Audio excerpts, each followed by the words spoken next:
Bismillahirrahmanirrahim. Assalamualaikum warahmatullahi wabarakatuh. Alhamdulillah.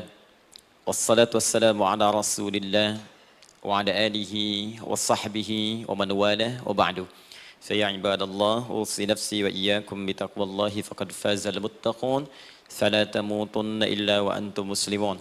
Faqala ta'ala ya ayyuhalladzina amanu taqullaha haqqa tuqatih wa la tamutunna illa wa antum muslimun. Saudara-saudariku hadirin sekalian, terkhusus barangkali seluruh dari stakeholder PT Pertamina EP, khususnya Pak Nanang Abdul Manaf, sahabat kami. Beliau sempat bersama di Libya dulu, 3 tahun terakhir tidak berjumpa. Alhamdulillah, semoga beliau dan jajaran semuanya disehatkan oleh Allah Subhanahu wa taala. Pak Alfian, Pak Khalid, ya, dan seluruhnya dan hadirin sekalian tanpa kecuali, saya bermohon pada Allah Subhanahu wa taala semoga kita senantiasa dirahmati, diberkahi dan dimudahkan oleh Allah Subhanahu wa taala. Alhamdulillah, kita baru saja menunaikan salat zuhur berjamaah. Semoga salat kita diterima oleh Allah Subhanahu wa taala. Ada 2 hal yang paling penting tentang solat ini yang ditekankan dalam Al-Quran. Pertama, kenapa solat begitu penting ditunaikan? Karena ia akan menjadi pembeda antara Khalik dengan makhluk. Jadi kalau kita ingin bedakan Tuhan dengan hamba, maka di antara titik penting perbedaannya, kata Allah langsung, itu terletak pada aspek ibadah, khususnya solat. Karena itu ketika Nabi Musa alaihi salam berkenan kemudian langsung diperintahkan oleh Allah sehingga disebut dengan kalimullah yang diajak bicara dan diperkenalkan tentang esensi ketuhanan Allah, maka disebutkan perintah langsung oleh Allah untuk menyembahnya dalam bentuk salat. Al-Quran surah ke-20 Taha ayat ke-14. Kata Allah, innani anallahu la ilaha illa ana fa'budni wa aqimis salata li dzikri. Ya Musa, tidak ada Tuhan kata Allah selain saya.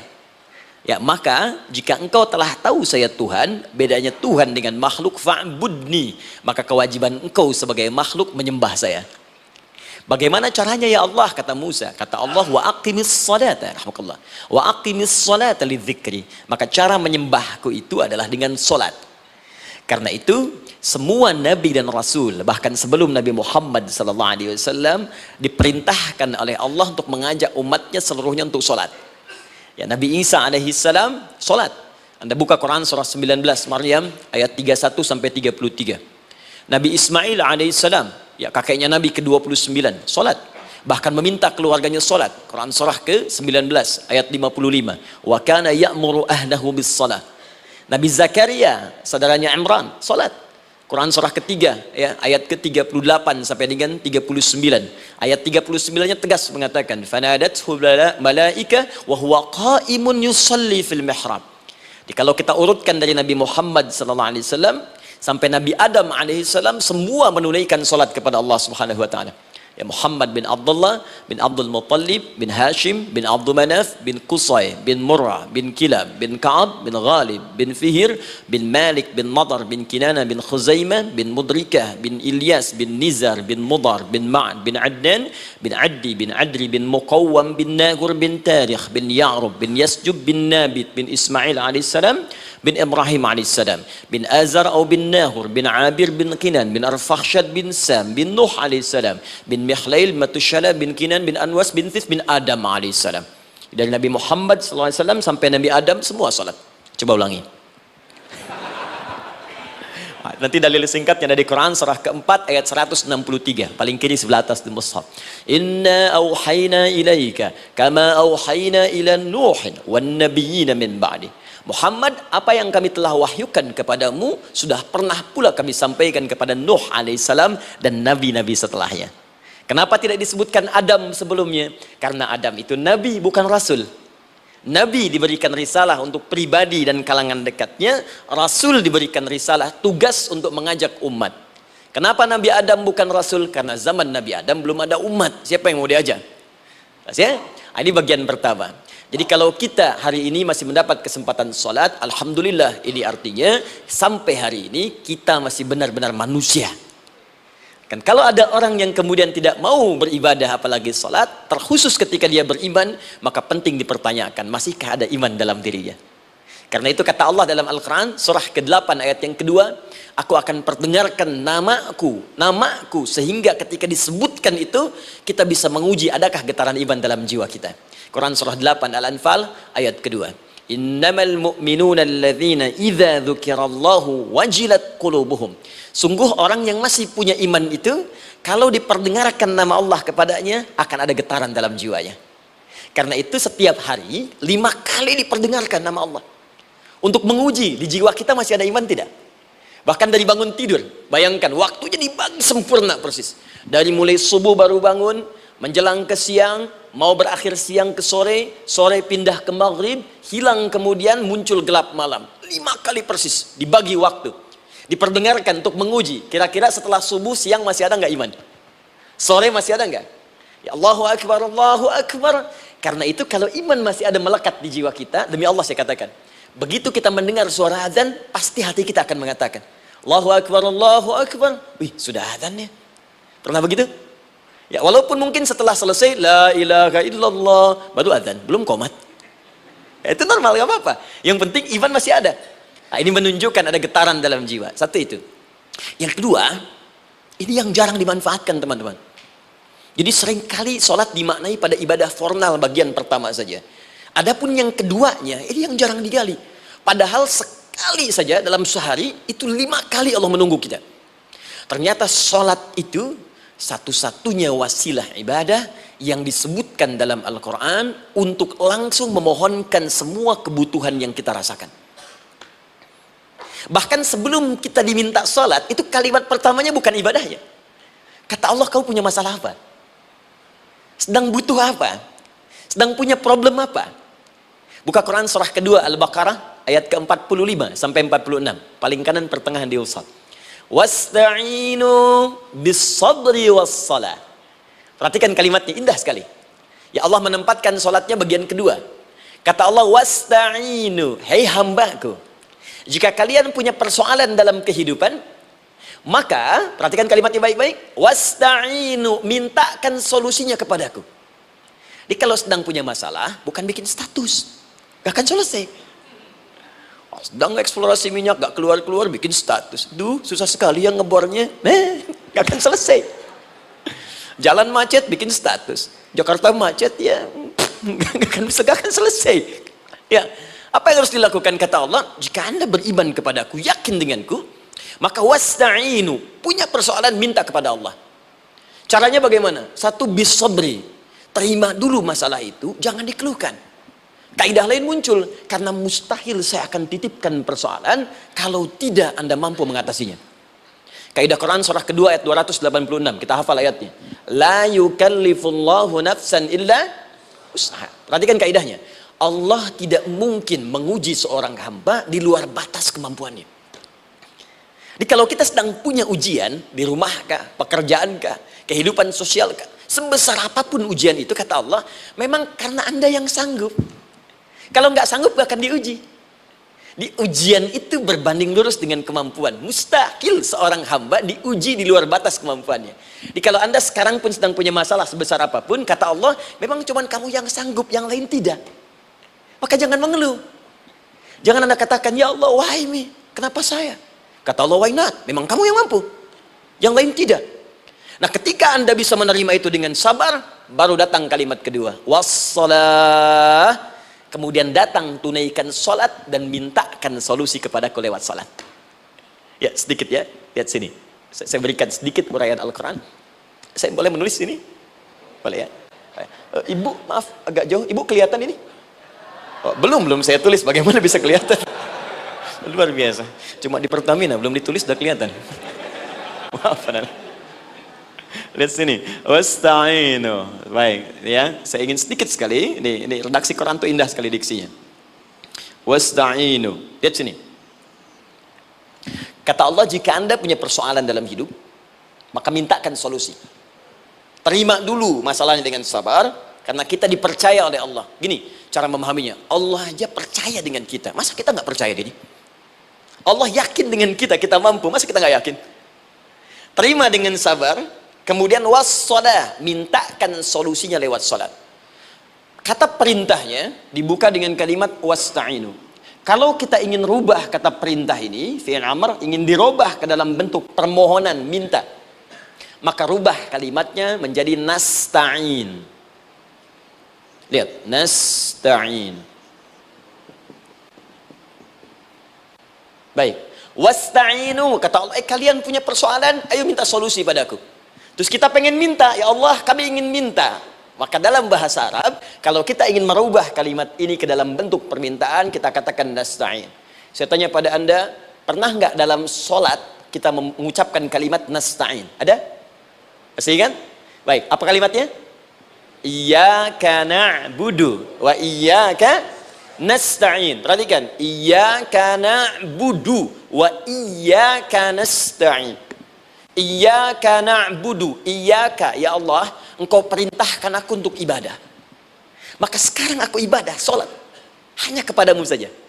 Kan kata Allah, kamu sholat. Terus kita katakan, iyyaka na'budu.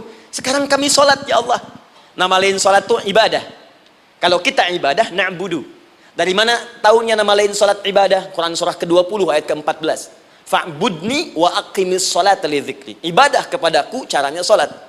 Maka saat sholat kita katakan, iyyaka na'budu. Ya Allah, Engkau perintahkan aku untuk ibadah. Sekarang aku ibadah. Wa iyyaka nasta'in. Dan sekarang aku sedang punya persoalan, ya Allah. Aku punya masalah. Aku punya problem. Dan aku yakin hanya Engkau yang pasti akan menyelesaikannya. Ketika Anda mengatakan iyyaka nasta'in, perhatikan hadis qudsinya. Hadisnya qudsi. Ya. Al-Imam Al-Bukhari meriwayatkan, Imam Muslim meriwayatkan, An-Nasai meriwayatkan dari sahabat Abu Hurairah radhiyallahu taala anhu. Ada lagi yang dari sahabatnya Anas bin Malik. Perhatikan kalimatnya. Idza qala al-'abdu iyyaka na'budu wa iyyaka nasta'in, jika hambaku dalam salatnya benar membacanya, benar dari awal salatnya sampai dengan kalimat iyyaka na'budu wa iyyaka nasta'in, ya Allah, sekarang aku ibadah kepadamu dan sekarang aku punya persoalan. Aku mohonkan solusinya darimu. Kata Allah, hadza baini wa baina 'abdi. Ini perjanjian antara aku dengan hambaku. Wali 'abdi. Hadisnya qudsi. Wali 'abdi, kalau hambaku benar salatnya sampai kalimat ini, masa'alah, apapun yang dia minta sekarang, aku akan kabulkan. Aku akan kabulkan. Pertanyaan saya, berapa di antara kita yang sholat sampai detik ini ribuan kali ruku dan sujud yang memanfaatkan momentum ini untuk memohon? Siapa di antara kita yang ketika sholat memohon kepada Allah solusi? Jangan-jangan selama ini sholat itu hanya menjadi formalitas saja. Takbir, ruku, sujud, salam, selesai. Takbir, ruku, sujud, salam, selesai. Padahal Allah sudah menunggu hambaku, kamu itu punya masalah apa? Makanya setiap waktu dibagi 5 supaya hidup kita ringan. Subuh ke zuhur punya masalah, zuhur salat. Begitu kita mohon, tuntas masalah itu. Zuhur ke asar punya persoalan, asar salat. Dijawab oleh Allah, tuntas persoalan itu. Karena itu semua nabi dan rasul, bahkan orang soleh, ketika punya persoalan dalam hidupnya, even itu hanya menulis karya ilmiah, maka mereka akan memulai dengan sholat dan minta kepada Allah Subhanahu Wa Taala. Teman-teman kenal Nabi Zakaria? Bagus. Baik, di sana belum tulis, sudah kelihatan. Sini kenal Nabi Zakaria, alhamdulillah. Tapi nggak apa-apa. Saya ke Sukabumi, Pak. Ada yang kenal Fir'aun? Kenal Fir'aun, kenal, bagus. Sukabumi hubun dunia, suka itu hubun, bumi itu dunia. Baik. Teman-teman, Nabi Zakaria itu diuji oleh Allah. Maaf, belum punya keturunan. Dan semua nabi punya ujian. Jadi jangankan kita, nabi aja yang jelas surganya punya ujian. Ya, Anda pernah sakit, Nabi Ayub sakitnya lebih parah dari kita. Ya, Anda di keluarga belum ada keturunan, Nabi Zakaria pernah lebih daripada kita. Sampai rambutnya memutih, fisiknya sudah letih, dan menurut medis, maaf sekali, istrinya divonis tidak mungkin punya keturunan, monofus dan mandul, mustahil. Secara klinis, gak mungkin. Secara medis, tidak mungkin. Maka Allah tunjukkan satu isyarat yang sangat luar biasa. Jika Anda mendapati situasi, makhluk mengatakan ini mustahil dan sudah angkat tangan, ini tanda pertama dari Allah, langsung tinggalkan pendapat manusia, langsung memohon kepada Allah. Maka turunlah beritanya di Quran surah ketiga Ali Imran ayat 38 sampai 39. Paling kanan sebelah atas di mushaf. Sekarang perhatikan kalimatnya, saya mau sambungkan dengan Al-Fatihah tadi. Hunalika da'a Zakaria rabbah. Di mihrabnya Nabi Zakaria salat bermohon kepada Allah. Qala rabbi habli min ladunka dzurriyyatan thayyibah. Kemudian ia berdoa, Rabbi habli, ya Allah yang maha memberi tanpa batas. Ini adab pertama, kalau teman-teman mau berdoa, sebut nama Allah sesuai dengan hajat kebutuhan kita. Itu yang disebut dengan al-asma'ul husna. Di asma'ul husna itu bukan nama-nama indah yang sekedar dihafal, bukan. Tapi nama yang diberikan oleh Allah sesuai dengan kebutuhan hidup kita. Dalilnya Quran surah ke-17 ayat 110. Ya, paling kanan sebelah atas di mushaf, ke pertengahan. Ya, kata Allah, Qulid Allah. Jika Anda punya persoalan, sebut nama Allah. Allah Awir Rahman atau Ar-Rahman. Ayyamma tad'u, tapi kalau Anda ingin spesifik meminta, falahul asmaul husna. Pilih nama Allah, ia punya nama-nama yang indah sesuai kebutuhan kita. Jadi kalau teman-teman misalnya minta kelancaran rezeki, sebut ya Allah ya Razzaq. Anak mau ujian, ya Allah ya Al-Alim. Di proyek misalnya ada hambatan, ada gangguan, ya Allah ya Al-Jabbar ya Al-Malik. Ingin mudah mengatasi ujian, ya Allah ya Sabar. Minta. Ya, jangan semuanya disebutkan, nanti jadi beban. Ya Allahumma ya Rahman ya Al-Malik ya Al-Quddus ya Sabar, gitu kan? Yang tadinya nggak punya masalah jadi punya masalah, gitu kan? Pilih salah satu. Nah, jika Anda ingin memohon pada satu hal yang mustahil menurut manusia, maka minta dengan menyebut nama Allah yang memberi tanpa batas, mustahil di dalamnya. Nama Allah tersebut namanya Wahhab. Wahhab. Ya Allah, ya Wahhab. Al-Wahhab. Kalau kita rubah dalam bentuk permintaan, maka singkat kalimatnya dengan hab. Hab. Untuk sendiri habli, untuk banyakkan hablana. Rabbana hablana min azwajina wa dzurriyyatina qurrata a'yun. Nabi Zakaria minta karena sendiri yang mengalami situasi itu, maka beliau katakan, Rabbi habli, ya Allah habli min ladunka, ya Allah yang tak punya batas dalam pemberian. Mereka mengatakan aku tak akan punya keturunan. Mereka mengatakan mustahil aku punya anak. Dan aku yakin kau memberi batas tanpa memberikan pemberian tanpa batas. Aku mohon darimu saja. Darimu saja. Dzurriyyatan thayyibah, keturunan-keturunan terbaik. Innaka sami'ud du'a. Engkau pasti mendengar doa saya. Kalau pada yang maha memohon saja, maha mendengar saja tidak mengabulkan, lantas kepada siapa lagi aku mesti minta? Tapi poinnya bukan itu. Poinnya adalah ini disampaikan oleh Nabi Zakaria dalam keadaan sedang sholat. Masih berdiri dalam sholatnya. Dalam bahasa Arab berdiri disebut dengan qaimun, qaim, berdiri. Sedang sholat disebut dengan yusolli. Perhatikan ayat 39-nya. Fanadathul malaikatu wa huwa qaimun yusolli fil mihrab. Maka seketika ketika doanya selesai dipanjatkan, sholatnya belum selesai. Doanya selesai dipanjatkan, seketika datang malaikat menyampaikan, kamu dapat kabar gembira, Anda akan punya anak, bahkan namanya langsung diberikan oleh Allah, Yahya, artinya hidup. Yang mustahil menurut manusia, lahir dari rahim seorang perempuan yang divonis monofos dan mandul, kata Allah, bagiku yang gak ada yang mustahil. Jadi dan hidup dia. Kapan itu terjadi? Masih sholat dan belum selesai dalam sholatnya, dalam keadaan berdiri. Sekarang saya tanya Anda, kita membaca iyyaka na'budu wa iyyaka nasta'in dalam keadaan ruku atau sujud? Sujud, berdiri. Berdiri teman-teman. Betul kan? Dalam keadaan berdiri saat baca Al-Fatihah. Iyyaka na'budu wa saat kita mengatakan wa iyyaka nasta'in, Allah balik bertanya, apa yang kamu butuhkan? Nabi Zakaria itu sholat dulu baru minta. Kita umat Nabi Muhammad karena keutamaan nabinya, sebelum sholat dah ditunggu. Butuh apa? Mau minta apa? Karena itu saya ingin katakan, ayo manfaatkan momentum sholat ini. Jangan sekedar kita kemudian tunaikan formalitas, tapi kita tidak mendapatkan keuntungannya. Ayo, semuanya. Dari mulai takbir sudah ada doa. Ruku ada doa. Bahkan sujud kita bisa perbanyak dalam bahasa hati kita untuk memohon kepada Allah Subhanahu Wa Taala. Jelas sampai di sini? Baik. Mudah-mudahan insya Allah doa kita dikabulkan oleh Allah Subhanahu Wa Taala. Ini baru mukaddimah, kita belum mulai. Ini pengantar. Tema kita hari ini tentang Al-Quran. Dan mudah-mudahan kita diberikan insya Allah kelancaran untuk bahasan kita. Dan topik ini insya Allah akan memberikan banyak manfaat dari apa yang kita kerjakan dalam keseharian kita. Saya mohon izin untuk melambatkan bacaan karena tadi hanya mengantarkan saja. Teman-teman, kenapa mesti Al-Quran? Apa esensi Al-Quran? Dan kenapa Al-Quran diwahyukan pada Nabi Muhammad SAW? Apakah khusus untuk sekedar dibaca? Atau ada satu nilai yang sangat penting yang justru itu mengandung nilai mukjizat yang paling dalam dari Al-Quran? Yuk kita mulai dengan Al-Quran surah kedua Al-Baqarah ayat ke-38, paling kanan sebelah atas. Disambungkan dengan Quran surah kedua ayat 185, paling kiri pertengahan di mushaf. Quran surah kedua ayat 38 dengan Quran surah kedua ayat 185. Saya mulai dari kisah Nabi Adam, saya pelan-pelan. Nabi Adam saat diciptakan oleh Allah, kemudian diberikan informasi bahwa beliau akan bertugas di bumi, beraktivitas di bumi. Disampaikan di Quran surah kedua ayat 30, paling kiri sebelah atas. Wa idh qala rabbuka lil malaikati inni ja'ilun fil ardi khalifah.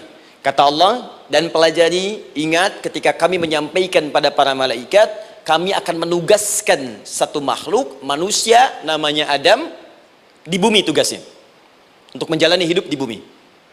Nah, secara singkat, setelah Nabi Adam turun ke bumi, di awal masa bersama Sayyidah Hawa, ya alaihi wassalam, maka ternyata, bersamaan dengan turunnya Adam dan Hawa ke bumi itu, mereka berdua dibekali petunjuk. Yang dengan petunjuk itu, ini yang dahsyat. Allah jamin semua aktivitas hidupnya, dari mulai yang sederhana sampai yang kompleks, pasti jika diikuti petunjuk ini, dia akan senang menjalaninya dan akan tenang mendapatkan hasilnya. Ya, perhatikan kalimatnya. Quran surah kedua ayat 38. Fokus. Qul nahbitu minha jami'a. Kata Allah, sekarang tiba saatnya. Adam, Hawa, turun kalian ke bumi. Kalau setan kita tinggalkan aja ya. Ini kita bahas Adam dulu. Turun kalian semua ke bumi. Fa imma ya'tiyannakum minni huda. Maka nanti sejak kalian tiba di bumi itu, aku akan turunkan satu petunjuk disebut dengan hudan namanya. Hudan. Fokus.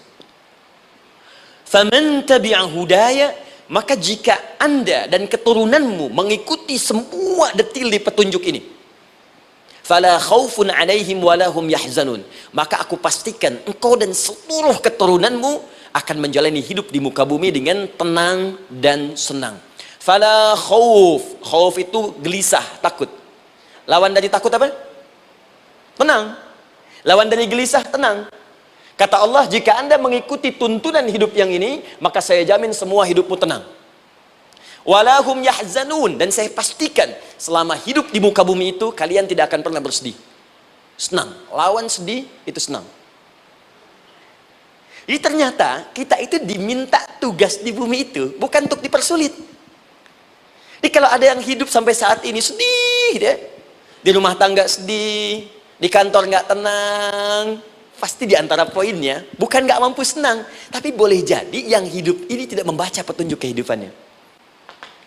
Anda kerja di perusahaan, teman-teman ada yang di Pertamina, ada yang di yang lain. Kalau Anda nggak ikuti petunjuk, kan pekerjaan tidak akan berlangsung dengan nyaman, kan? Kalau Anda nggak ikuti aturannya, bagaimana bisa mengerjakan petunjuk itu dengan nyaman? Maka apalagi hidup yang kompleks, kata Allah, sejak Adam saya turunkan, sudah ada petunjuk kehidupan, saya namakan dengan hudan.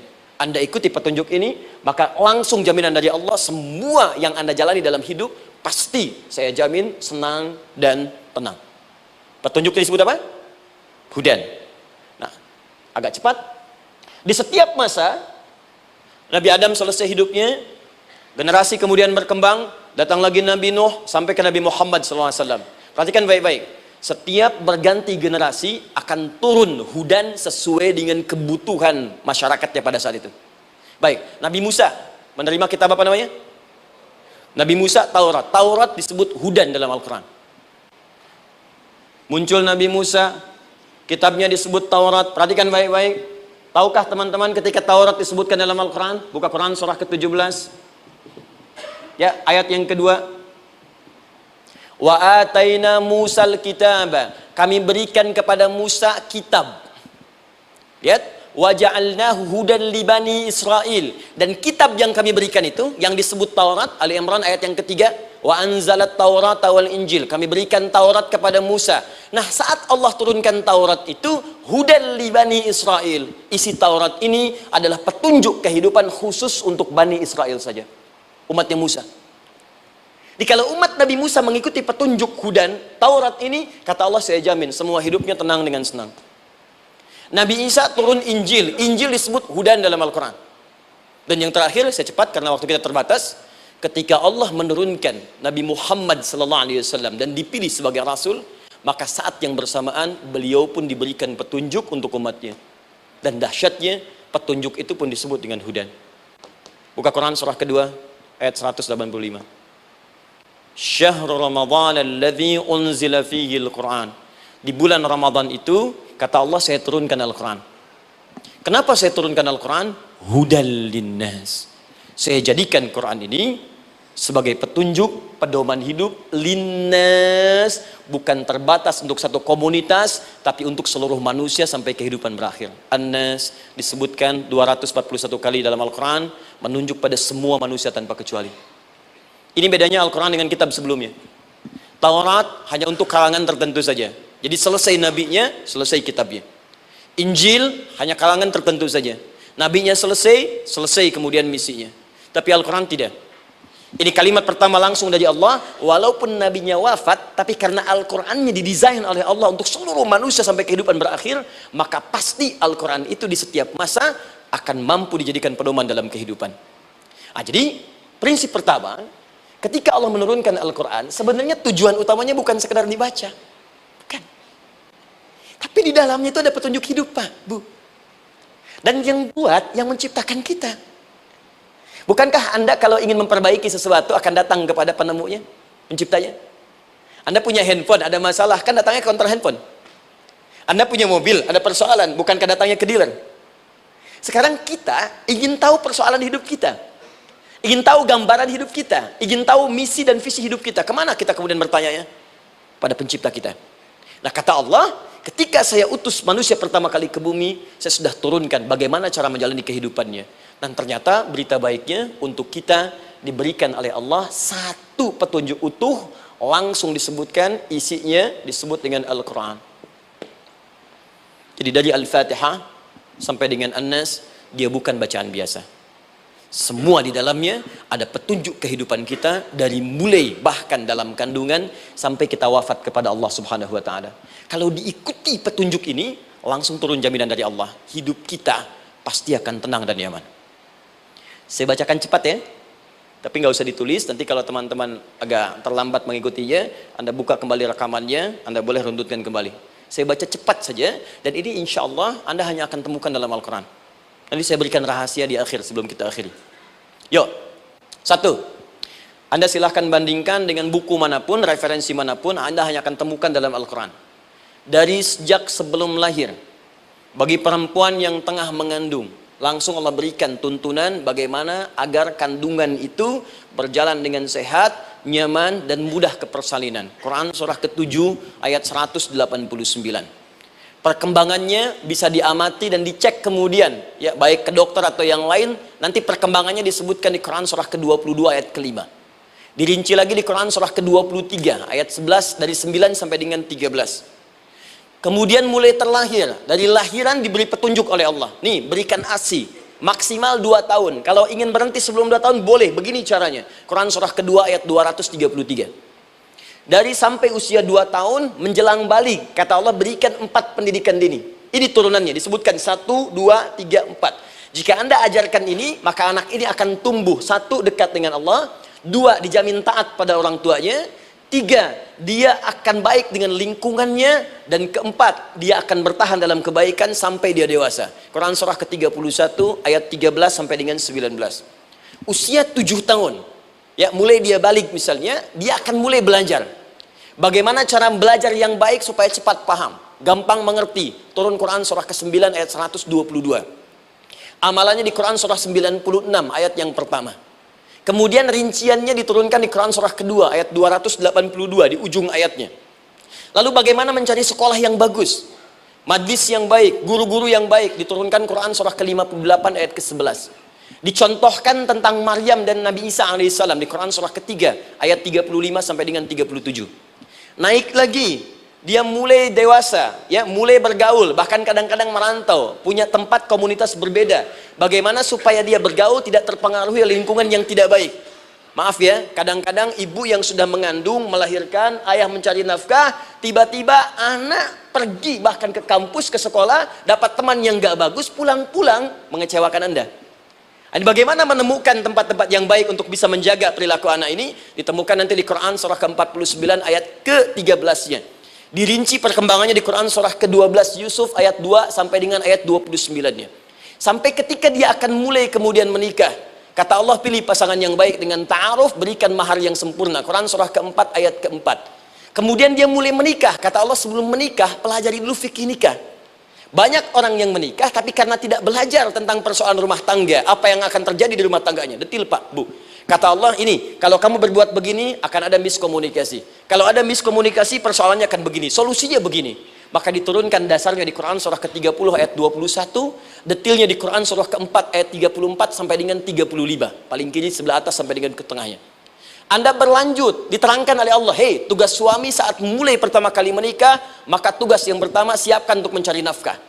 Bagaimana caranya ya Allah? Diturunkan oleh Allah. Satu, jangan takut kehilangan rezeki. Jangan pernah mencuri, jangan pernah ngambil punya orang, karena punya kamu akan saya berikan sempurna. Kamu ngambil punya orang, maka kamu akan menyulitkan diri sendiri. Itu akan dikembalikan pada yang berhak. Ya, turun Quran surah ke-51 ayat 22. Dirinci, begini cara nyarinya. Quran surah kedua ayat 168. Kalau Anda ingin cepat baru bergerak, rizkinya sudah dapat. Quran surah kedua ayat 172. Ada yang dahsyat, dia belum keluar, rizkinya yang mendatangi dia. Jadi nanti di Al-Quran ada 8 jenis rizki. Di antara yang paling hebat, ada yang belum Anda datang, rizkinya sudah menjemput. Ada orang mendatangi rizki, ada rizki mendatangi dia. Contoh, Al-Imam Asy-Syafi'i sedang berdiskusi dengan Imam Malik, gurunya. Kata Imam Asy-Syafi'i, Syekh, rizki itu mesti saya cari dulu, baru kita dapat. Kata gurunya, ya Syafi'i, ada rizki yang cukup kita beramal dekat kepada Allah, dia akan datang tanpa kita cari dengan ikhtiar manusia. Kata Syafi'i, mustahil. Kata Quran kan kita kerja dulu baru datang. Kata Imam Malik gurunya, kamu yang belum sampai, kita amalkan ini, rizki datang. Maka berhenti sampai di situ. Imam Syafi'i pamit. Di jalan tiba-tiba beliau mendapati ada panen anggur, Pak, Bu. Terus dipanggil sama yang punya kebun. Ya, pemuda, katanya, sini, mau bantu nggak? Kalau kamu bantu, kami berikan anggurnya. Maka beliau bantu, panen, petik. Sampai setelah selesai diberikan anggur yang besar-besar, hanum. Senyum, senang beliau. Ternyata senangnya bukan karena dapat anggur. Senangnya karena merasa pendapatnya benar. Kalau saya nggak bantu panen ini, nggak akan dapat saya anggur. Cuma karena saya bantu, saya diberi ini. Maka rasa senangnya inilah dibawa kemudian kepada gurunya, ingin laporan. Tapi perhatikan adabnya. Dia tidak mengatakan, guru, nih saya benar. Kalau saya nggak ikut panen, nggak dapat saya ini. Perhatikan kalimat Asy-Syafi'i. Guru, tadi saya di jalan, dipanggil oleh pemilik kebun, ikut panen anggur. Begitu saya bantu, saya diberikan anggur ini. Beliau tekankan dengan kalimat yang kencang pada kalimat, begitu saya bantu, saya dapat anggur ini. Imam Malik tersenyum mengatakan, Masya Allah Syafi'i, luar biasa. Ini siang begitu panasnya, tadi saya mau keluar ngajar, terfikir di benak saya, Allah, kalau ada anggur yang besar-besar, enak rasanya. Tiba-tiba kamu datang bawa anggur. Jadi Imam Syafi'i kerja dapat sesuatu, Imam Malik terfikir sesuatu, datang rezeki. Itu ada di Quran surah ke-7, teman-teman, ayat ke-96, paling kanan sebelah atas di mushafnya. Baik, teruskan dulu. Ya, Anda dalam mencari kerja, ingat, kalau Allah yang sampaikan pasti terjadi. Jangan dikira mudah. Kata Allah akan ada persaingan, akan ada kadang-kadang singgungan, akan ada tantangan, maka mulai petakan tantangan apa yang akan Anda lalui saat Anda mulai mencari nafkah itu. Maka turun Quran surah kedua ayat 214, paling kanan sebelah bawah. Am hasibtum an tadkhulul jannata. Hei, apa kamu mudah begitu saja mengira akan sukses dalam pekerjaanmu? Bahkan bisa diartikan surga, ingin masuk surga. Walamma ya'tikum mathalul ladzina khalau min qablikum. Sebelum engkau diuji seperti orang sukses dulu pernah sukses. Lihat mereka. Enggak ada orang sukses yang instan. Cuman balikan telapak tangan dapat, tidak. Kata Allah, lihat orang-orang dulu. Lihat orang-orang hebat dulu, bagaimana mereka bisa kaya, bisa sukses, bisa punya posisi. Masat umul ba'sa, petakan olehmu tantangan apa yang akan dihadapi saat engkau bekerja itu. Satu, kata Allah ba'sun, ada yang ringan. Ya, ba's. Ba'sa jamak dari kata ba'sun. Dua, dara. Ini sudah menengah, jamak dari kata durun. Tiga, zilzal. Ini yang paling tinggi puncaknya. Jadi kalau Anda sudah mendapatkan ini, yakinlah, berarti Anda akan mendapatkan posisi yang tinggi. Karena mustahil orang besar diuji dengan ujian yang kecil. Zilzal, ini bagian ketiga. Ba'sa, ba'sun, mulai. Kira-kira tantangan-tantangan ringan apa saja yang akan Anda hadapi?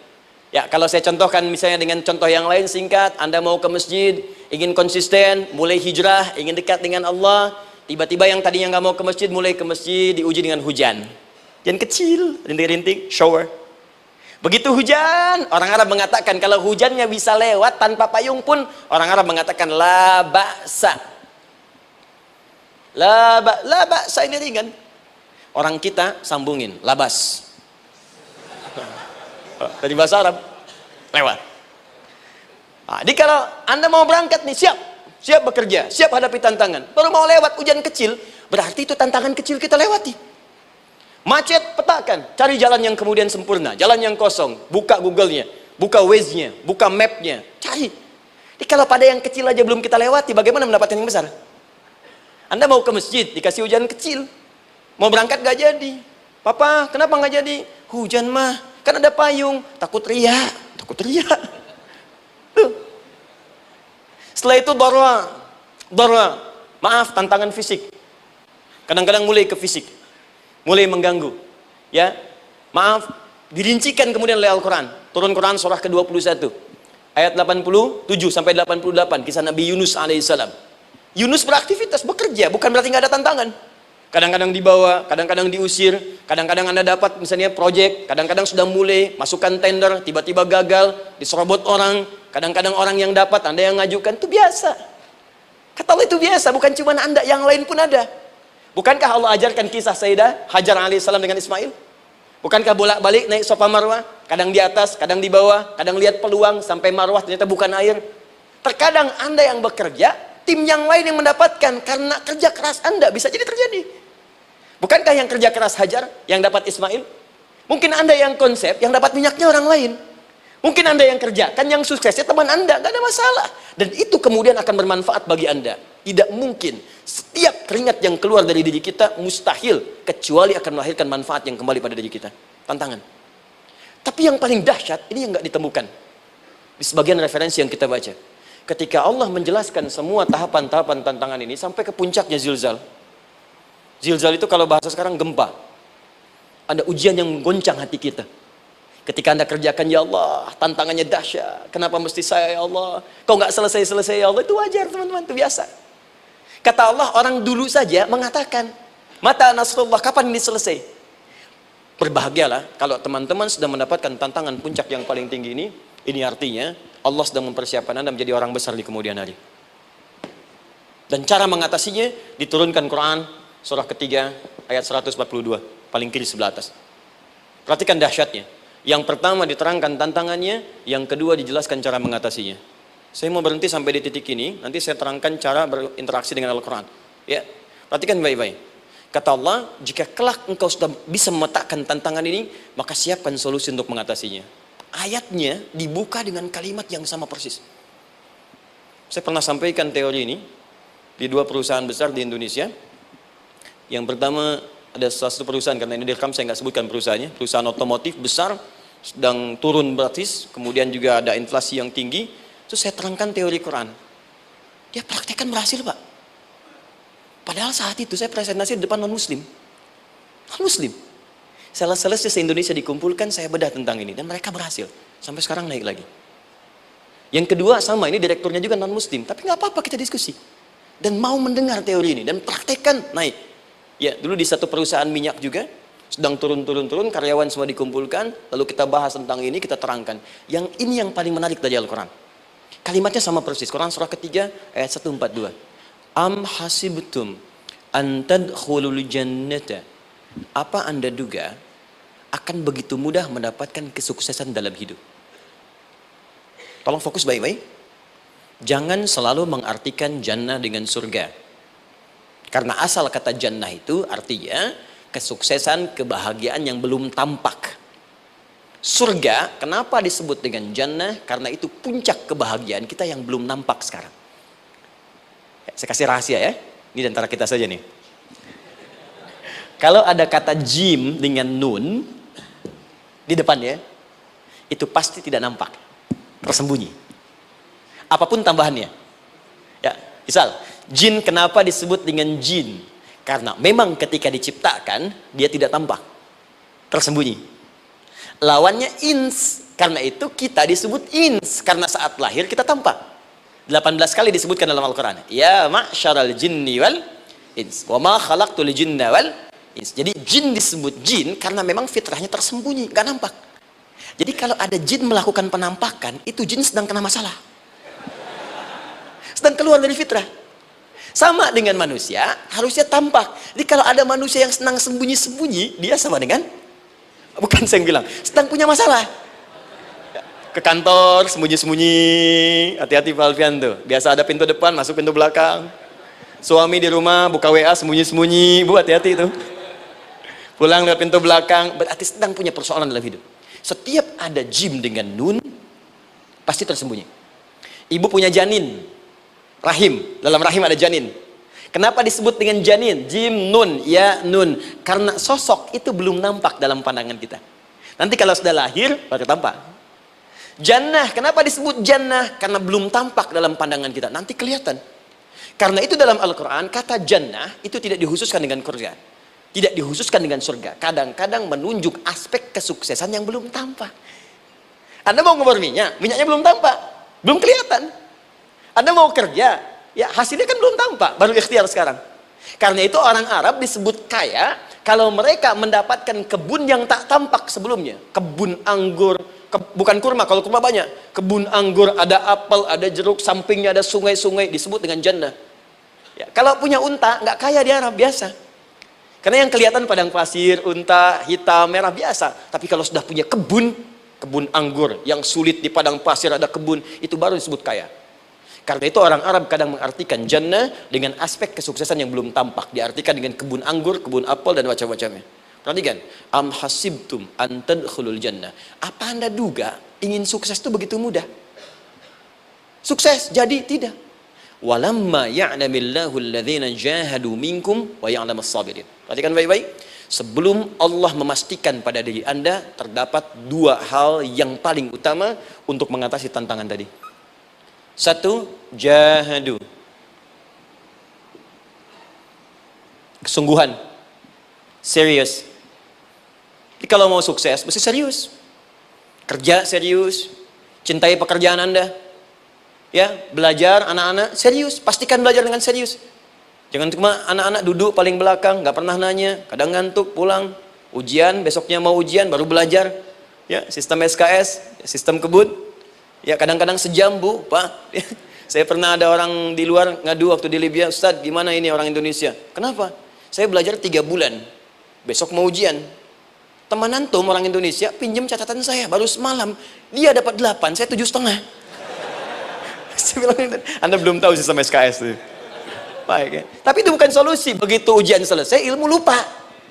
Itu poinnya. Jadi kalau hanya sekedar ilmu dipakai untuk ujian, pada prakteknya nggak akan terpakai. Ini banyak anak sekolah sekarang hanya belajar untuk ujian saja. Padahal kalau dipraktekkan, kadang kaitan dengan agama tinggi Bu, Pak. Fisika itu dengan agama itu tinggi. Gaya F1 sama dengan F2, gaya gerak sama dengan gaya dorong. Gaya sedikit, maka keluarnya sedikit. Pukul kencang, bunyinya kencang. Imannya kalau kuat, amalan jadi banyak. Iman sedikit, amal pun sedikit. F berbanding lurus dengan P, hukum Pascal. Gaya berbanding lurus dengan tekanan. Masuk bab akhlak. Makin banyak gaya, makin banyak tertekan. Nah itulah. Gaji 5 juta, gaya 10 juta, kan? Ini serius. Serius, di divisi apapun Anda, saya 3 sepekan lalu lah takziah ke tempatnya yang Habibie, terus diminta tausiah di sana. Dan saya perhatikan beliau termasuk yang paling serius ketika diberikan tugas apapun. Gak pernah diberikan amanah kecuali mencintai pekerjaan itu. Yang Habibie demikian. Ciri orang sukses itu serius. Tapi keseriusan itu, kata Allah, petakan jadi 3 bagian lagi. Karena jahadu itu punya 3 turunan kata. Satu, keseriusan merencanakan, disebut ijtihad namanya. Punya rencana. Mappingnya apa? Stepnya apa? Oke, Anda ingin kerjakan sebuah proyek, baik, proyeknya berlangsung berapa lama? Target kita apa? Jangka panjangnya, menengahnya, jangka pendeknya. Kemudian apa tantangan yang akan dihadapi di setiap tahapan-tahapannya? Selesaikan. Bahkan saking pentingnya tahap perencanaan ini, ditunjukkan oleh Allah langsung lewat sholat. Teman-teman masih ingat sholat pertama yang kita kerjakan setiap hari, sholat apa namanya? Subuh. Apa artinya subuh? Tuh, ini masalahnya. Ini kata Al-Quran sendiri ya, kata Al-Quran sendiri. Nanti akan ditemukan orang yang ibadah tidak paham apa yang dikerjakan dan dilakukan dalam ibadahnya.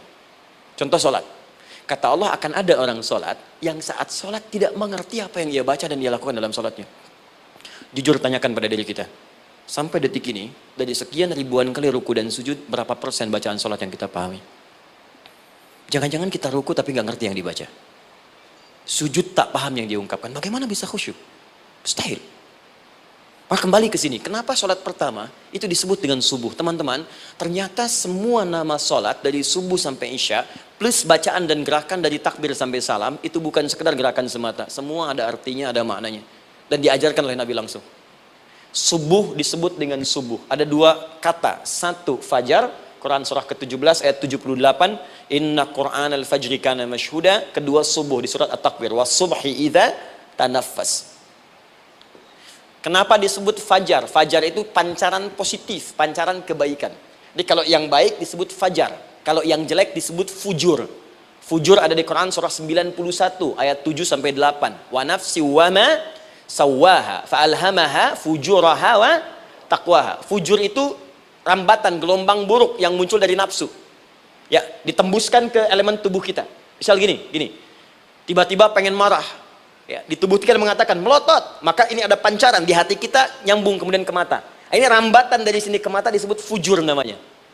Mau ke tangan pukul, masuk ke tangan. Itu rambatannya disebut fujur namanya. Ya. Yang baiknya disebut fajar. Ya, misal saya ingin sholat, tiba-tiba hati mengatakan sudah azan, merambat ke kaki, cepat melangkah. Cepat wudhu. Nah, itu rambatannya disebut fajar namanya. Atau infajar. Ini pasti ada, ya. Fujur nama lainnya nafsu. Disebutkan 115 kali dalam Al-Quran. Takwa, rambatan fajar, sumbernya takwa. Disebutkan 115 kali dalam Al-Quran. Di jiwa kita ada takwa, ada nafsu. Takwa yang dorong malaikat, disebutkan 88 kali dalam Al-Quran. Nafsu yang dorong setan, disebutkan sama 88 kali. Di setiap Anda akan mengerjakan satu hal, pasti akan yang mendorong pada yang baik, akan mencegah dari yang baik itu nafsu. Pasti itu. Pak Alpian mau tanda tangan proyek. Tiba-tiba disodorkan, Pak, ini Pak. Kok begini proyeknya? Perbaiki, karena ada yang nggak beres. Tapi fee-nya lumayan Pak, 1 miliar. Nggak bisa. Jiwa takwa mengatakan jangan terima Pak. Bapak mengatakan maaf, ini jari tahiyat, gak akan pernah dipakai maksiat. Perbaiki. Datang lagi. Ini Pak, kok sama? Fee-nya diperbaiki Pak, 100 miliar. Nafsunya mulai berkata, terima. Takwanya bilang, jangan. Akhirnya beliau katakan, tangan tahiyat gak akan pernah dipakai maksiat. Tapi tunggu, saya istighfarah dulu.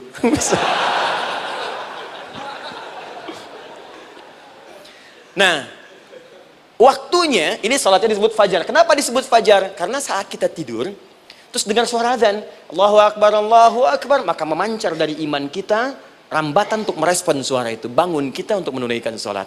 Waktunya disebut subuh. Kenapa disebut subuh? Dari kata asbah. Asbah itu artinya yang siap dengan rencana. Ya, orang Islam tuh nggak ada yang bangun dari tidurnya kecuali punya rencana jelas yang akan dieksekusi dari itu. Makanya sebelum kita bekerja mengeksekusi itu, kita datang menghadap Allah supaya Allah berikan kemudahan di setiap aktivitas kita. Coba lihat manajemen Nabi. Bukankah sebelum tidur beliau istighfar dulu? Dirinci pekerjaannya, dicatat yang akan dikerjakan besok, istighfar 70 kali, 100 kali, sehingga dengan istighfar saat tidurnya tenang. Coba kita biasakan. Ada yang baca Quran, ada yang istighfar. Kalau nggak percaya silahkan cek. Begitu Anda lakukan, tidurnya enak. Besoknya rencana itu sudah siap. Makanya ketika bangun, siap jam 7 mau kemana, jam 8 ada di mana, jam 12 kerjakan apa. Sebelum mengerjakan itu, datang kepada Allah, sujud, ya Allah, saya punya rencana ini tolong mudahkan. Begitu caranya. Itu yang disebut dengan subuh. Nah, sekarang kembalikan peta hidup kita mau seperti apa ke depan. Ijtihad. Yang kedua, kalau sudah jelas konsepnya, visinya sudah ada, maka jihad. Yang kedua jihad. Jihad itu eksekusinya, aksinya, actionnya, perjuangan fisiknya. Rencananya apa? Tahajud malam nanti. Bismillah. Jam berapa? 2:30. Baik, yuk kita mulai rencanakan. Eksekusi rencananya. Bagaimana cara kita bangun 2:30? Pasang alarm. Jam berapa alarm dipasang? 3 kali. Pertama 1:30, kedua 2:4, ketiga jam 2:4. Baik. Alarm pertama untuk mematikan alarm kedua. Alarm kedua matikan alarm ketiga. Ketiga siap-siap. Baik. Siap bangun. Jihad. Awas, ini penting ya, jihad itu jangan dipersempit maknanya kepada situasi peperangan saja, tidak. Banyak jihad itu luas sekali medannya. Karena jihad itu perjuangan fisik. Dan maaf sekali, dalam konteks perang pun bukan menyerang orang. Tapi membela diri saat diserang. Di Islam itu bukan agama ekspansi.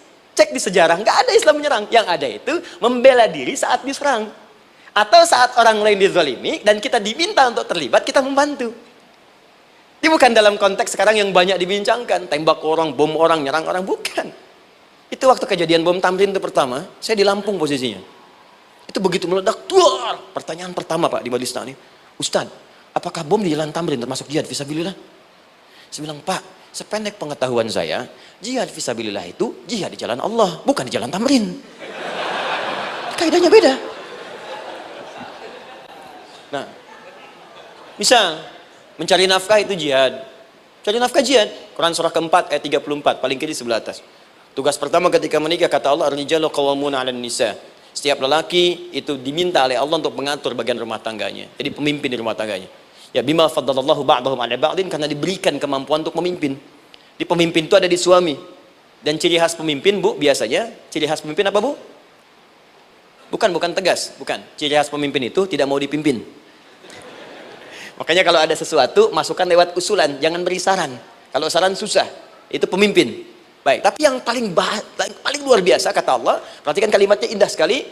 Wa bima anfaqu min amwalihim. Saya berikan tugas untuk mencari nafkah. Ketika seorang lelaki bertugas mencari nafkah, ingat ya, konteks apapun, kalau perempuan nanti bekerja bukan nafkah poinnya. Bisa hobi, ya, bisa aktivitas, tapi nafkah kalau sudah menikah itu ada pada suami. Perempuan tidak. Kalaupun tidak dilarang perempuan bekerja, tidak. Sayyidah Aisyah mengajar, ada yang para sahabiah jadi perawat, ya, ada yang pengajar. Banyak dulu sahabat Nabi yang perempuan mengajar. Ya, kan ada pelajaran-pelajaran khusus perempuan. Ya, ada bagian perawat, ada dokter. Ini kan yang ngandung perempuan, masa yang periksa laki-laki? Ya, kan? Ada bagian perempuan tertentu, itu silahkan bekerja boleh. Tapi nafkah laki-laki. Begitu lelaki meniatkan pekerjaannya karena Allah untuk mencari nafkah, itu setiap langkahnya jihad fisabilillah. Wafat, syahid. Maaf ya, apakah selama Anda bekerja sudah diniatkan ibadah? Jangan-jangan cuma kerja aja. Kalau cuma kerja, apa bedanya Anda dengan yang belum beriman? Anda wafat juga. Kerja di gedung yang sama, berangkat menemukan kemacetan yang sama. Apa bedanya iman kita dengan yang lain? Satu, kita pasti wafat, pasti pulang. Dan kita nggak bisa pilih, ya nggak bisa pilih. Antum bisa duluan, saya belakangan mungkin. Atau ditukar, saya belakangan, Anda duluan mungkin. Atau memang saya bisa duluan, ya duluan menyolati Anda. Oke, paham ya? Jadi ibu di rumah jihad, Bu, pada anak, perawat, mengandung itu sudah jihad. Jadi kalau wafat dalam proses saya melahirkan atau sedang mengandung itu syahid. Itu jelas nggak ada perbedaan pendapat. Anak-anak yang sekolah niatkan ibadah, Bu, Pak. Mohon maaf ya, mesti ada bedanya. Iman kita di rumah mesti itu terpancar kepada anak-anak. Ajarkan mereka sekolah yang baik. Pilih sekolah yang mengajarkan sholat, mengajarkan baca Quran. Sekarang banyak kok. Fisikanya bagus, Qurannya bagus, kimianya bagus, sholatnya juga bagus. Cari. Kalau bisa dunianya bagus, akhirat bagus, kenapa hanya pilih dunia saja? Siapkan. Itu jihad. Terakhir, tidak mudah mengeksekusi ini. Pasti ada tantangan yang ketiga. Namanya mujahadah. Mujahadah. Tantangan mengatasi gejolak jiwa. Kadang-kadang malas, capek, ya belum eksekusi dilakukan sudah berdebat pada yang tidak penting, sehingga tidak menghasilkan kesimpulan. ragu-ragu, khawatir, maka atasi semua itu. Turun Quran surah kedua ayat 216. Kutiba alaikumul qitalu wa huwa kurhul lakum. Kalau engkau sedang tidak nyaman, maka perangi ketidaknyamanan itu jika engkau ingin mendapatkan kesuksesan yang telah engkau cita-citakan. Asa an takrahu syai'an fa huwa khairul lakum. Boleh jadi apa yang engkau tidak rasakan sekarang, engkau rasakan gak enak, gak nyaman, di balik itu Allah sedang siapkan sesuatu yang lebih baik untukmu. Wa asa an tuhibbu syai'an fa huwa syarrul lakum. Mungkin yang engkau harap-harap sekarang boleh jadi itu belum baik untukmu sekarang. Allahu ya'lamu wa antum la ta'lamun, karena Allah lebih tahu masa depan, engkau pikiranmu pendek sampai di sini saja. Maka teman-teman sekalian, kembalikan lagi, tidak pernah Anda akan temukan dalam Al-Qur'an kecuali bimbingan hidup yang semuanya nyata. Silahkan cek. Itu baru pekerjaan, belum ibu di rumah, ibu capek merawat anak, kadang mengeluh, kadang nangis. Turun Quran surah ke-17 ayat 23. Kadang-kadang ada beda pendapat dengan suami, Quran surah ke-4 ayat 34 sampai 35. Masalah kondangan saja Pak, bisa beda pendapat. Ya. Ya Pak, kan ada family gathering malam, Mama pakai baju apa ya? Hijau apa yang biru? Masya Allah, kata Anda biru bagus mah. Kata Mama kayaknya hijau deh Pak. Tuh. Nanya tapi udah punya jawaban. Ya, bagus kalau dipakai, begitu keluar kuning. Naik lagi, Anda udah 40 tahun, anak masih ada, turun Quran surah ke-46 ayat 15. Kemudian naik lagi, sampai Anda sepuh, sampai kembali ke keadaan tidak normal, seperti anak-anak lagi, Quran surah ke-22 ayat ke-5. Sampai ada amalan, kalau Anda jangan kira Anda akan hidup selamanya, Anda pasti wafat. Quran surah ke-3 ayat 185. Bahkan diajarkan, kalau wafatnya ingin enak, begini caranya. Pelajari Pak, jangan cuma dunia, kita akan meninggal. Ini ada di Quran, kalau pengen meninggalnya enak, begini caranya. Ya kalau nggak percaya silahkan amalkan, nanti kita akan lihat di akhir. Ya. Betul, akan kelihatan. Quran surah ke-89 ayat 27 sampai 30. Kalau kalian nggak pelajari ini, silahkan kata Allah, saya berikan yang ini yang kedua sambil dipukulin malaikat. Quran surah ke-8 ayat ke-50. Sampai di alam kubur dijelaskan, kalau nanti Anda wafat, Anda pindah ke alam kubur, kalau ingin di kuburnya terang, nyaman, banyak rezekinya, lakukan amalan Quran surah ke-3 ayat 169 sampai 172. Tapi kalau Anda abai, Anda akan seperti Firaun dulu. Setiap pagi sampai petang ditampakkan neraka. Quran surah ke-40 teman-teman sekalian disampaikan oleh Allah langsung ya, dari ayat 45 sampai 46 ya. Sampai terjadi kiamat disampaikan Quran surah ke-75. Sampai dihisab, ada yang masuk surga tanpa hisab, Quran surah ke-2 ayat 25. Ada yang masuk neraka tanpa hisab. Ada. Kan yang kita tahu surga aja, masuk neraka tanpa hisab ada. Quran surah 18 ayat 99 sampai dengan 100. Sampai disebutkan surga yang paling indah nomor 1 bersama Nabi dan orang-orang soleh. Jadi kalau Anda masuk sini, tetangga Anda semua Nabi. Ya, depannya Nabi Ibrahim, belakangnya Nabi Musa misalnya, samping kirinya Nabi Yusuf, ya, samping kanan Nabi Muhammad SAW. Itu cuma 3 golongan, orang soleh, para syuhada, orang-orang jujur dalam kehidupan dunianya. Jadi kalau Anda jadi pekerja yang jujur, taat kepada Allah, Anda berpotensi masuk surga bersama semua Nabi dan Rasul yang pernah diutus. Ya. Baik, itu ada di Quran surah ke-4 ayat ke-69. Ada yang kedua di taman surga, Quran surah ke-51 ayat 15 sampai dengan 18. Ada yang surga seluas langit dan bumi, Quran surah ke-3 ayat 133 sampai 134. Ada yang neraka yang biasa, ya, sebiasa-biasa nerakanya kebakar juga. Quran surah 4 ayat 56. Tingkat paling tinggi neraka jahanam untuk 2 golongan, munafik, ingat, munafik dan kafir. Jadi kalau Anda pun muslim, jauhi perbuatan munafik. Karena munafik akan mengantarkan langsung ke dalam neraka jahanam. Quran surah ke-4 ayat 140. Mana yang tidak ada? Mana yang nggak ada di Quran? Semua ada. Bisnis ada, ya, birokrasi ada, diplomasi ada, mengajar ada, ilmu ada. Karena itu saya mau tutup, jika kita ingin benar mengeluarkan petunjuk ini, seperti orang dulu pernah melakukannya, maka kata Allah melalui lisan Rasulullah, turun Quran surah ke-29 ayat ke-45. Satu ini aja kita kerjakan, insya Allah ini akan beda kita rasakan. Utslu ma uhya ilaika minal kitab. Jika kalian kemudian hidup di muka bumi, maka keluarkanlah bimbingan dari Al-Quran sesuai dengan kebutuhan kita secara tematik. Utslu itu dari kata tilawah. Tilawah itu baca, pahami, amalkan. Karena itu setiap kita baca Al-Quran, di sampingnya pasti ada yang menerjemahkan supaya kita paham. Betul kan? Ketika ada yang baca Al-Quran, di sampingnya ada siapa? Ya, sari tilawah kan? Baik, sari tilawah itu bahasa Indonesia. Ya, sari, sebetulnya tilawah saja. Tapi mungkin saat yang menerjemahkan dulu pertama di Indonesia, namanya Bu Sari. Karena itu disebut sari tilawah. Ya, kalau Adi mungkin ada di tilawah gitu kan? Nah, jadi teman-teman, caranya begini. Anda keluarkan sesuai kebutuhan. Enggak semua ayat Quran mesti kita kaji. Kalau mau dari awal dari akhir, bagus. Kalau baca silahkan. Hatamkan, Nabi juga hatamkan. Tapi kalau Anda ingin ambil sesuai passion kita. Anda pebisnis, kenapa nggak mengeluarkan ayat bisnis di Quran? Teman-teman yang diperminyakan, keluarkan ayat-ayatnya ada. Quran surah At-Tur, surah 52 itu, keluarkan. Ya, wal bahrul masjur, Dan jika Anda akan melakukan eksplorasi di laut, carilah laut yang punya nih kualifikasi begini, yang di bawahnya ada endapan tanah yang melahirkan api, kata Allah tuh. Itu potensial ada minyaknya. Kalau yang kerja di batu bara, turun Quran surah Fatir, surah 35 ayat 27 sampai 29. Ini jenisnya. Ada yang kelihatan dari jauh, ada yang harus digali, ada yang kelihatan dari jauhnya kelihatan hijau, ada kelihatan menghitam. Disebutkan langsung. Ada. Jadi kenapa nggak Anda turunkan dalam bentuk-bentuk tematik yang itu bagian kita? Ada yang pokok, ada yang spesifik. Yang pokok tentang sholat, karena semua orang sholat. Tentang ayah. Anda jadi ayah berapa tahun? Kenapa nggak dikeluarkan di Quran ayat-ayat tentang ayah? Kenapa nggak dikeluarkan di Quran ayat-ayat tentang ibu? Jangan jauh-jauh dulu bicaranya. Tentang belajar. Nah, nanti eksekusinya, kalau mau cepat, buka kitabnya Al-Imam Al-Bukhari. Ada kitab hadis, saya akhiri, yang dikarang oleh Al-Imam Al-Bukhari dan sangat populer. Apa nama kitabnya? Kalau hafal saya kasih hadiah. Apa kitab Imam Al-Bukhari yang populer? Ya.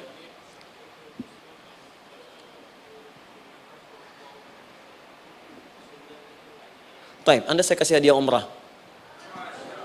Baik. Insyaallah. Januari awal, insyaallah ada yang kami hadiahkan umrah dari atlet peraih Asian Games. Ya, Anda boleh ikut nanti. Ya, ada juga, saya senang saya cinta dengan bangsa ini. Jadi ada peraih Asian Games, medali emas yang kemarin, itu akan kita berangkatkan umrah. Semua peraih medali emasnya, nanti gelombang pertamanya bulan Januari. Ya, 2020 nanti, sekitar 3 bulan lagi, insya Allah Anda nanti akan mengikuti. Ada juga nanti dari kalangan Polri, ada TNI juga yang akan ikut, dan saya sertakan. Baik. Al-Jami As-Sahih Al-Musnad Al-Mukhtasar min umuri Rasulillahi sallallahu alaihi wasallam wa sunanihi wa ayyami. Itu namanya. Ayo ulangi. Disingkat Sahih Al-Bukhari. Kenapa saya bacakan lengkap? Bukan karena singkatannya, tapi banyak orang sekarang baca buku, baca kitab, hanya langsung ke isinya. Padahal setiap ulama ketika menuliskan judul kitabnya, itu pasti ada petunjuk di dalamnya. Kata Imam Al-Bukhari, Al-Jami As-Sahih, kitab ini saya buat sebagai petunjuk umum miniatur kehidupan Nabi yang bisa kita ambil hikmahnya sekarang. Jadi kalau kita pengen tahu bimbingan Nabi di masa lalu, supaya kita terapkan sekarang, buka kitab saya ini. Semuanya mustad bersambung kepada Nabi. Sahih saya pastikan, saya teliti satu-satu. Al-Mukhtasar, saya persingkat, gak bertele-tele. Nah, ini poinnya. Min umuri Rasulullah SAW wa sunani wa ayyamihi. Ini semua pekerjaan Nabi selama 24 jam. Secara singkat saya tutup dibagi 97 pembahasan. Setiap 97 pembahasan, satu babnya itu berisi bimbingan hadis-hadis Nabi. Di situ ada bab tentang bisnis, kitabut tijarah. Bab tentang ilmu, kitabul ilmi. Bab bahkan tentang sakit, kalau pengen cepat sembuh apa? Kitabul marid. Bab tentang pemerintahan, kitabul imarah. Bab tentang penguatan iman, supaya naik gak turun-turun, kitabul iman. Anda tinggal pilih profesi apa, cari Sahih Al-Bukhari, harganya murah. Maaf, dibandingkan pulsa Anda pun masih murah kitab Al-Bukhari. Ya, beli 4 jilid cuma 350.000 yang bahasa Arab saja. Ya, kalau mau terjemahan, cari terjemahannya. Ya, dapatkan itu, keluarkan babnya sesuai profesi kita. Itu ketika dibuka kitab ini, yang pertama muncul ayat Quran dulu. Ini ayatnya, ini hadisnya. Ini ayatnya, ini hadisnya. Teman-teman gak usah baca semuanya, keluarkan passion Anda apa, di situ belajar. Sebulan saya belajar ini, besok saya pindah lagi. Sebulan topik ini, besok ke topik yang lain lagi. Saya kira insya Allah, kalau itu kita terapkan dengan baik, maka Al-Quran akan hidup dalam seluruh aktivitas kita, dan mudah-mudahan keberkahan akan diturunkan oleh Allah Subhanahu Wa Taala. Ya, tidak cukup dengan amin, mulai dulu. Ya, mulai dulu, petakan dulu, eksekusi dulu. Saya kira itu yang saya sampaikan. Anda punya hak dan kewajiban. Hak Anda sudah dapatkan dan kewajiban kita semua untuk kembali beraktivitas. Saya mengucapkan terima kasih atas undangan dari pihak Pertamina untuk Anda seluruhnya. Saya ingin tanya, kalau jamaah di sini ada berapa kurang lebih? Kurang lebih yang rutin 500. 500 ada 550. Baik, nanti saya hadiahkan mushaf sebanyak 550. Ya, dan itu nanti setiap ada kajian atau zuhur salat Anda bisa baca di sini, baca mushafnya. Kemudian yang kedua, saya nanti berikan buku untuk bacaan.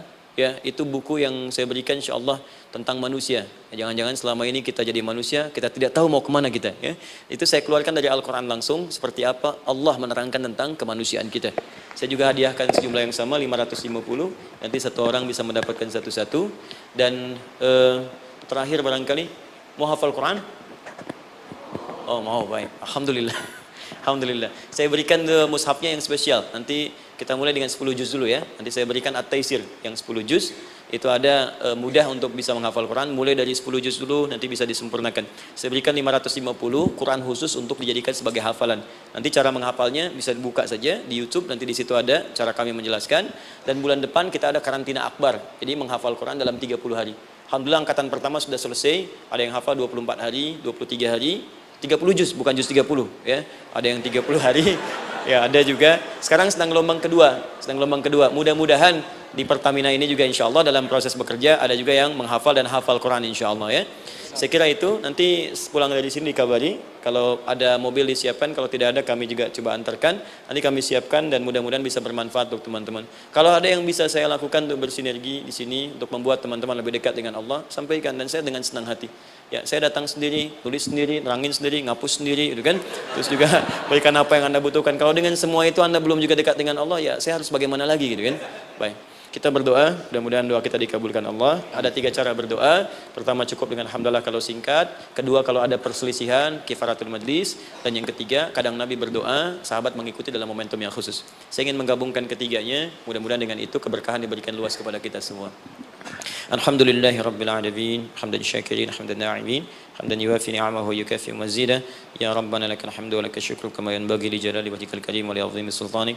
Allahumma salli wa sallim wa barik ala rasulikal karim nabiyyikal amin sayyidina Muhammadin wa ala alihi wa sahbihi ajma'in. Allahumma rabbana la tada' lana fi maqamina hadha wa fi kulli maqamin dhanban illa ghafartah. Ya Allah, kami mohon jika ada satupun di antara kami saat ini yang hadir membawa ya Allah dosa-dosa dalam dirinya, jangan biarkan yang meninggalkan tempat ini kecuali Engkau telah ampuni segala dosa-dosanya. Wala hamman illa farajtah. Ya Allah, jika ada di antara kami yang tengah hadir saat ini ada kegelisahan dalam jiwanya, maka mohon jangan biarkan yang meninggalkan tempat ini kecuali Engkau telah tenangkan keadaan hatinya. Allahumma wala asran illa yassartah. Ya Allah, jika ada di antara kami yang tengah mengalami kesulitan baik di pekerjaannya, kehidupan rumah tangganya, maka dengan keikhlasan amalnya ya Allah angkat dan ringankan segala kesulitannya. Allahumma wala maridan illa syafaitah. Jika ada di antara kami yang tengah Engkau uji dengan penyakit seberat apapun, maka mohon angkat dan sembuhkan segala penyakitnya. Allahumma yassir lana umurana wa la tu'assir alaina. Ya Allah, mudahkan semua urusan kami, jangan berikan kadar ujian yang tidak kami sanggup mengatasinya ya arhamar rahimin. Allahumma alif baina qulubina, ati anfusana taqwaha wa zakki anta khairu man zakkaha anta waliyuha wa maulaha.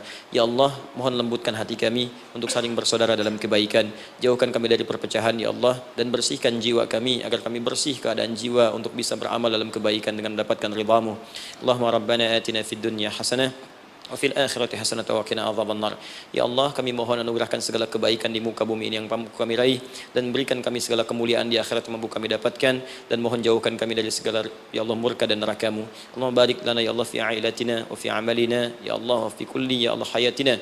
Ya Allah, kami mohon anugerahkan keberkahan dalam kehidupan keluarga kami, di kantor, di pekerjaan kami, dan seluruh tahapan kehidupan yang akan kami lalui. Bi fadlika subhana rabbika rabbil izzati amma yasifun wa salamun alal mursalin. Subhanakallahumma wa bihamdika asyhadu an la ilaha illa anta nastaghfiruka wa natubu ilaik wa akhiru da'wana alhamdulillahi rabbil alamin. Thumma assalamu alaikum warahmatullahi wabarakatuh.